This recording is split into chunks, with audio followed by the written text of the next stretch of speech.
Halo semuanya, kenalin nama aku Yasma Dama Satria. Aku sebagai Delta 1. Perkenalkan, nama saya Revian Angelina, saya dari Delta 2. Kenalkan, saya Rizky Maulana dari Delta 3. Assalamualaikum warahmatullahi wabarakatuh. Shalom, Om Swastiastu, Namo Buddhaya, salam kebajikan untuk kita semua. Perkenalkan, nama saya Siti Nurhaliza sebagai Delta 4. Halo semuanya, perkenalkan nama saya Vita Elizabeth dan saya sendiri merupakan Delta 5. Halo, saya Serlita Ananova. Saya merupakan anggota dari Delta 6. Halo, perkenalkan nama saya Rahel Melina Turnip. Saya dari kelompok Delta 7. Assalamualaikum warahmatullahi wabarakatuh. Perkenalkan, nama saya Muhammad Khairul Wafa, anggota kelompok Delta 8. Di sini, kelompok saya akan menjelaskan atau mempresentasikan tentang bab 3 yaitu malpraktik. Yang pertama di sini saya akan menjelaskan pengertian dari malpraktik. Secara harfiah, istilah malpraktik atau malpraktis atau malapraksis adalah praktik yang buruk atau praktik yang jelek. Istilah malpraktik sendiri memiliki konotasi yang luas dan juga sering digunakan secara umum untuk mengarah pada praktik yang buruk. Dikatakan buruk sebab salah dan juga menyimpang dari tujuan utamanya. Jika kata malpraktik dihubungkan dengan kata dokter, menjadi malpraktik dokter atau malpraktik kedokteran. Istilah malpraktik kedokteran pada awalnya digunakan oleh Sir William Blackstone pada tahun 1768 dan mengatakan bahwa malpraktik adalah pelanggaran berat dan pelanggaran hukum umum, baik untuk rasa ingin tahu atau percobaan, atau karena kelalaian karena merusak kepercayaan yang diberikan pihak jahat kepada dokternya, dan cenderung merusak pasien. Malpraktik adalah sebuah tindakan atas dasar kelalaian atau kesalahan seorang dokter dalam menjalankan profesi, praktik, pengetahuan, dan keterampilannya yang biasa digunakan dalam mengobati pasien sehingga menyebabkan kerusakan atau kerugian bagi kesehatan atau kehidupan pasien karena tidak sesuai dengan standar profesi medik serta menggunakan keahlian untuk kepentingan pribadi. Di sini aku akan menjelaskan tentang malpraktik. Nah, malpraktik ini pada maknanya adalah setiap tindak yang salah, kekurangan keterampilan dalam tingkat yang tidak wajar. Nah, tindakan atau perilaku tersebut itu biasa dilakukan oleh profesi seperti dokter, pengacara, akuntan, notaris, dan lain sebagainya yang dimana mereka ini dianggap mengalami kelalaian atau kegagalan dalam memberikan pelayanan yang seharusnya ini diberikan secara profesional kepada masyarakat, yang mana mereka ini harus memiliki keterampilan yang mahir serta kepandaian profesi dengan pelayanan yang wajar kepada masyarakat, sehingga akibat dari malpraktik itu penderita atau korban yang mengalami luka atau merasa kehilangan atau kerugian karena tidak mendapat pelayanan yang baik, yang tidak secara maksimal gitu. Sedangkan pengguna jasa ini telah menaruh harapan yang banyak, yang besar kepada mereka, sehingga tindakan yang salah dari dokter atau dokter yang lalai pada tindakannya saat menjalani malpraktik atau saat menjalani praktik dapat mengakibatkan kerusakan atau kerugian bagi kesehatan pasien. Mungkin itu saja, sekian, terima kasih. Di sini saya akan membahas terkait pertanggungjawaban hukum malpraktik kedokteran. Seorang dokter sebagai pengemban profesi harus selalu bertanggung jawab terhadap tindakannya saat melaksanakan praktik kedokteran. Dokter ketika menjalankan profesinya mempunyai keterikatan terhadap ketentuan-ketentuan hukum yang berkaitan dengan pelaksanaan praktik kedokteran, dalam hal ini hukum kesehatan.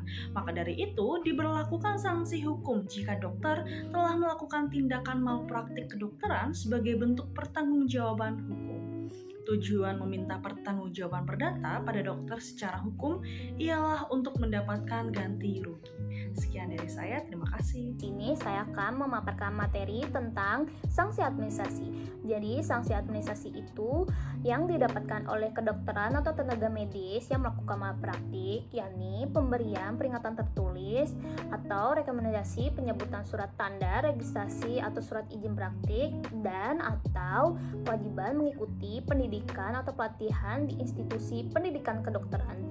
Jadi tidak menutup kemungkinan adanya tuntutan perdata atau pidana dari pasien atau keluarga pasien tersebut. Baik, pada penjelasan ini saya akan menjelaskan mengenai tuntutan perdata. Tuntutan perdata yang dilakukan oleh korban malpraktik dapat berupa tuntutan non-prestasi yang berdasarkan pada contractual liability dan atau perbuatan melawan hukum. Apabila seorang dokter memiliki praktik swasta per orang, maka ia dapat digugat secara pribadi, termasuk bertanggung jawab terhadap tindakan tenaga medis yang berada di bawah perintahnya. Apabila dokter tersebut bekerja sama dalam sebuah tim, maka pertanggungjawabannya berdasarkan pada seberapa besar tanggung jawab dokter dalam timnya. Demikian juga seperti pada rumah sakit, dapat ditarik sebagai tergugat atas segala tindakan yang telah dilakukan seluruh karyawannya, baik secara medis maupun non-medis, bahkan terhadap dokter pribadi yang diberi tempat praktik di rumah sakit. Di sini saya akan melanjutkan materi yang ketiga, yaitu terkait tuntutan pidana. Tuntutan pidana pada kasus malpraktik kedokteran dapat digunakan ketentuan pasal-pasal karena kesengajaan atau kealpaan yang mengakibatkan orang lain mati, sakit, luka, dan pasal-pasal terkait pengguguran kandungan. Kecuali ketika seorang dokter menangani kasus yang memberikan pilihan dilematis antara menyelamatkan jiwa sang bayi atau menyelamatkan jiwa sang ibu. Maka menyelamatkan jiwa yang lebih utama atau yang biasa disebut sebagai abortus provocatus medicialis, hal tersebut dikecualikan dari tuntutan pidana. Namun, pidana akan berlaku jika seorang dokter melakukan penghilangan nyawa tanpa alasan medis atau yang biasa dikenal sebagai aborsi. Terima kasih. Dasar pertanggungjawaban hukum bagi dokter yang melakukan perbuatan melawan hukum atau unrehmatic death adalah karena tindakannya yang bertentangan dengan asas kepatutan, ketelitian, serta kehati-hatian. Hal tersebut diatur pada pasal 58 Undang-Undang Nomor 36 Tahun 2009 tentang kesehatan, di mana bahwa setiap orang berhak menuntut ganti rugi terhadap seseorang, tenaga kesehatan, dan atau penyelenggara kesehatan yang menimbulkan kerugian akibat kesalahan atau kelalaiannya dalam memberi pelayanan kesehatan yang diterimanya.